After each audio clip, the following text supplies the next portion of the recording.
ప్రశ్నించే గొంతులే కాకుండా స్పందించే వ్యక్తులు కావాలనే ఉద్దేశంతో పట్టభద్రుల ఎమ్మెల్సీగా ఇండిపెండెంట్గా అభ్యర్థిగా పోటీ చేయడం జరుగుతుంది ప్రొఫెసర్ చిన్న కృష్ణారెడ్డి తెలిపారు. సిద్దిపేట జిల్లా మిర్దొడ్డి మండలం పట్టభద్రుల వద్దకు వెళ్లి కరపత్రాలు పంచుతూ ప్రచారం నిర్వహించారు. ఫిబ్రవరి 27వ తేదీన జరిగే పట్టభద్రుల ఎమ్మెల్సీ ఎన్నికల్లో తనను భారీ మెజార్టీతో గెలిపించాలని ఓటర్లను విజ్ఞప్తి చేశారు. మొదటి ప్రాధాన్యత ఓటు సీరియల్ నెంబర్ 27పై వేయాలని విజ్ఞప్తి చేశారు. మెదక్, నిజామాబాద్, ఆదిలాబాద్, కరీంనగర్ 4 జిల్లాల పట్టభద్రులు తనకు ఓటు వేసి ఆశీర్వదించాలని, జెండాలు ఎజెండాలు పక్కన పెట్టి అభివృద్ధి కోసం తన వంతుగా కృషి చేస్తానని తెలిపారు.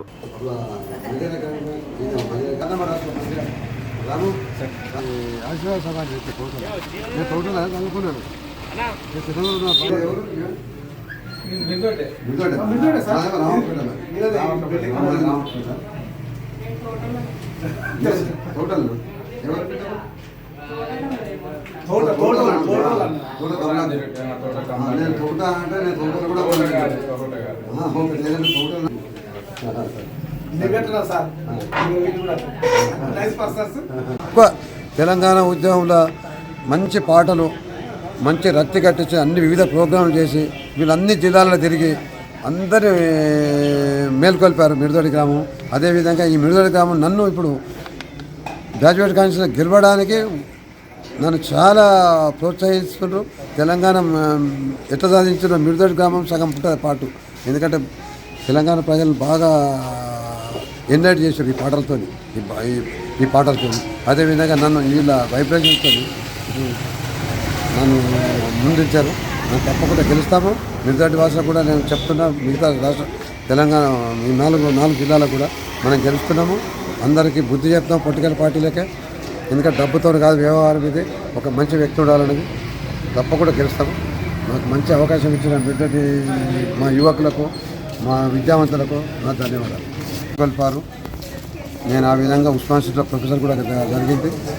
మళ్ళీ అదేవిధంగా నాకు నాయకత్వ లక్షణాలు ఆడ ఉస్మాన్ సిటీలో ఒక ప్రెసిడెంట్గా, అంటే మెదక్ జిల్లా నుంచి సిద్దిపేట దుబ్బాక తాలూకానే కాదు, అప్పుడు సమితి దుబ్బాక, ఇక్కడి నుంచి ఎవరు కూడా ఉస్మాన్ సిటీలో పోయి ఒక లీడర్షిప్ చేయలేదు.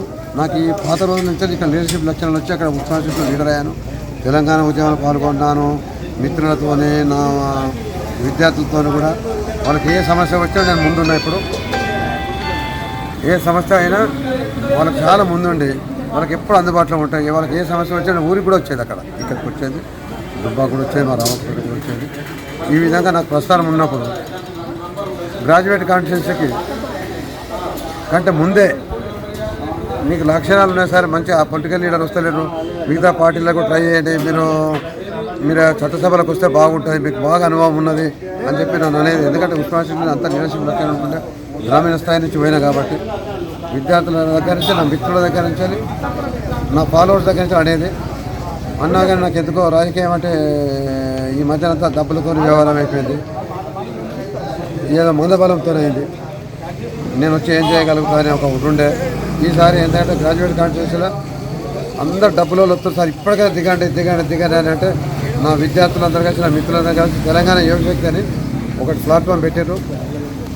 ఆ యువశక్తి పెట్టినప్పుడు నేను కూడా నా రిటైర్మెంట్ జీవితాన్ని మన మరిన్ని అప్డేట్స్ కోసం మా ఛానల్ని సబ్స్క్రైబ్ చేయండి.